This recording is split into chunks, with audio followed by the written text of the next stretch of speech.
Welcome back to another episode of the Running Streak. Today's Saturday, and it's day 5013 of the Running Streak. This is the blizzard.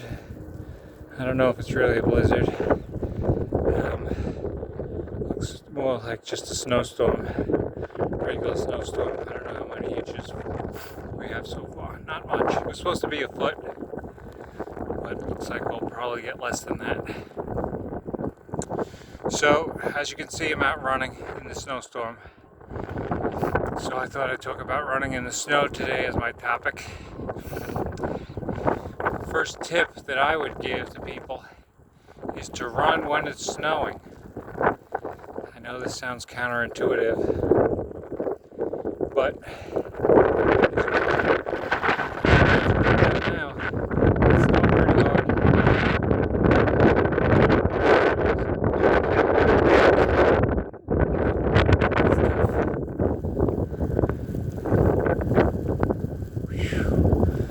Stay away from this wind. It's really biting.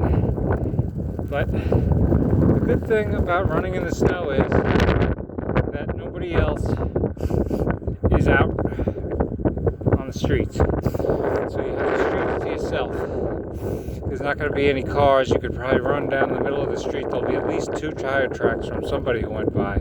So you don't have to worry about vehicles running into you, getting out of the road. You could probably run right down the middle of the street. If you could see, there's a road behind me, there's no traffic. We're here at a corporate plaza,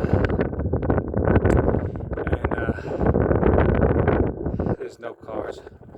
So what happens if you run during the snowstorm, you have the road to yourself, you don't have to worry. If you wait until after the snow stops, everybody and their aunt will be out on the road. Everybody's going to be snow blowing. Everybody's going to have their car on the street trying to dust it off. There's going to be people trying to get to Target and ShopRite. And it's just going to be a mess. So run when it's snowing. You got the road to yourself. You don't have to worry about cars. That's my first tip. The second tip is to go someplace where there will be blacktop. And those places are corporate plazas like this one, or businesses. Go to a Target, go to a ShopRite, go someplace, because those places are going to get cleared first because they're private companies. Ooh, my hand is cold. So they have contractors clearing those buildings and parking lots, so they're going to get cleaned first. So there's a good chance that if you go to one of those places, oops, I almost fell. If you go to one of those places, you'll find some blacktop to run on. Also, I like to go to Rutgers, because a while back Rutgers put up solar panels over the whole parking lot by their Coliseum. And so what it ends up doing is creating a gigantic parking lot with a carport, with the roof of the carport obviously being the solar panels. So that's a good place to run and you get out of the snow. I mean, there are breaks in it. It's not completely sheltered, but there are breaks so that you can run there and you have some blacktop. My next tip for running in the snow is dress appropriately to fall. So wear bulky sweatpants, wear a big jacket, something with cushioning, because there's no way you can avoid falling eventually. You're going to fall. You'll go around a corner or you'll hit some black ice or the snow will cover something and you'll slip and you'll fall.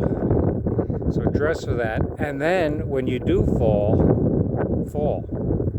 So when you lose your balance, don't try to stay up. Just fall down. You can fall right on your ass. Nobody's going to laugh at you because everybody's inside watching TV. So just fall on your ass. Just when you start to lose your balance, just let your knees fall out and fall right on your ass. If you try to stay up, you're going to try to steady yourself. You're going to fall anyway and you'll probably break your wrist or crack your elbow. So just fall on your ass. Don't try to stay up. you won't get hurt because it's just snowing out anyway. Last tip is when you get back inside, take your shoes off. They'll be wet, your running shoes. Take a bunch of crumpled up newspaper, probably the size of a tennis ball, a little bit smaller, and stuff as many of those into your shoes as you can, so it'll hold the shape of the shoe. So when it starts to dry, it won't shrivel and shrink on you. And then when you come back tomorrow, you take all the paper out. It'll all be wet. All the moisture from the shoe will go into the newspaper. You throw that out, and you have dry shoes for tomorrow. Otherwise, your shoes will stay wet. They'll be wet for tomorrow, and they'll start to, especially if they have leather on them, they'll start to shrink up with that wind, and then you're going to be in trouble. Don't put your running shoes in the dryer. That's a no-no. All right, we're signing off. It's freezing cold here. It sucks, so I'm going to finish up and then go home. See you on the next one.